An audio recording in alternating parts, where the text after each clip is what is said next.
dito sa Zamboanga at saka yung pinaka-purpose po. Okay, we have been invited by the Regional Development Council dito sa Region 9 to talk about the ASEAN integration as well as to talk about the various Philippine trade agreements that we have signed already, and there are 7 of them. And this is really to heighten the public awareness on the benefits as well as the challenges of regional integration. May connection po ba to in boosting our economic status? Considering the fact na we are affected by the seas. Well, yes. As you may know, taking advantage of the Philippine trade agreements is the core market strategy ng DTI. No? So we have to take advantage of sourcing materials from our free trade partners, as well as exploring the market opportunities presented by regional integration.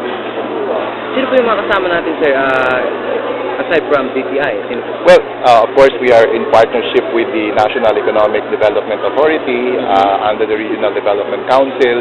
We have our resource speakers from PIDS who will also be talking to us about more of the macro situation for our regional integration as well as the free trade agreements that we have signed.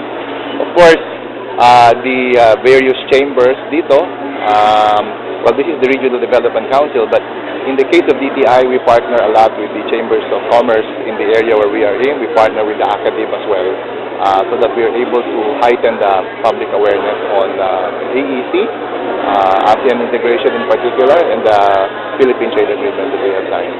Why Zamboanga, sir? Why you choose Zamboanga? The Zamboanga is a very important supplier of food to begin with.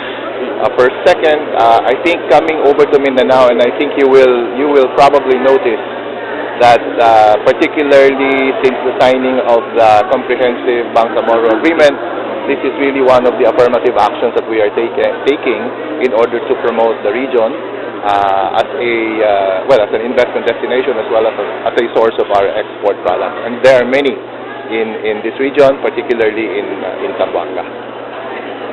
You mentioned Bangsamoro siding. So, nakita niyo po bang may magkakaroon po ba ng improvement yung ating economy na regarding? Yes, I believe so. The Philippines has become front and center, especially since last week with the World Economic Forum focusing on East Asia. And in the case of Mindanao, one of the affirmative actions we would like to take is really to promote the halal industry. And I think in Zamboanga, this is where a lot of products we can source to be able to supply the huge halal market. Okay. How's the manpower of the Philippines? Are they competitive with the other ASEAN countries? I believe so. We have a very highly educated English-speaking population. One of the things that I think we fail to recognize is that it is not only companies that are coming into the Philippines because we have a so-called highly trainable labor force, but our message is really more for other countries to invest here to take care of their markets outside of the Philippines, because the Philippines is a very unique country. We have more interaction with the rest of the world. We have more than 10 million Filipinos abroad.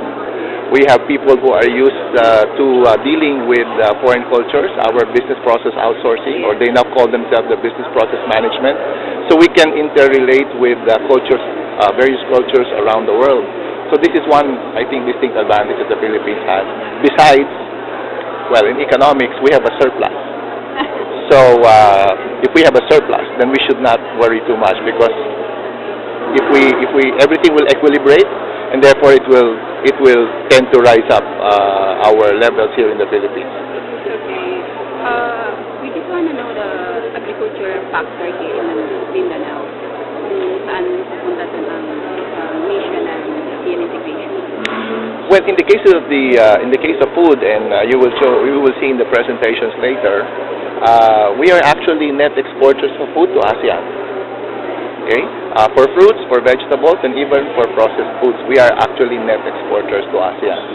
So I don't think we have to be worried in terms of the competitive situation of the Philippines. What we really should take care of is the supply. is a supply that we can provide to not only ASEAN but the rest of the world. So, what are the challenges that have you met during this process? Well, as with any other issues regarding integration, there are a lot of opportunities, but there will also be a lot of challenges. Yeah. Companies that are inward looking, meaning to say if they are only want to take care of the Philippine market, I think will eventually find difficulties and challenges. However, those that are outward looking, who are looking for opportunities abroad, export markets, you will find that a bigger playing field is actually available because of integration.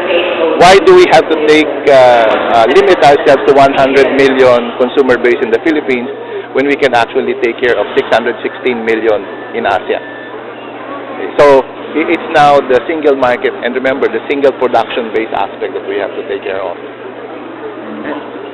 Last, Yeah. para sa aming para mga young ones, Requesting once again those ASEAN Economic Community, ano po yun, bakit po siya nilikha? Ganito yan, the ASEAN as a combined region will have the economic, it's an economic powerhouse, which you will see later. It's an economic powerhouse. It will be the 7th largest economy.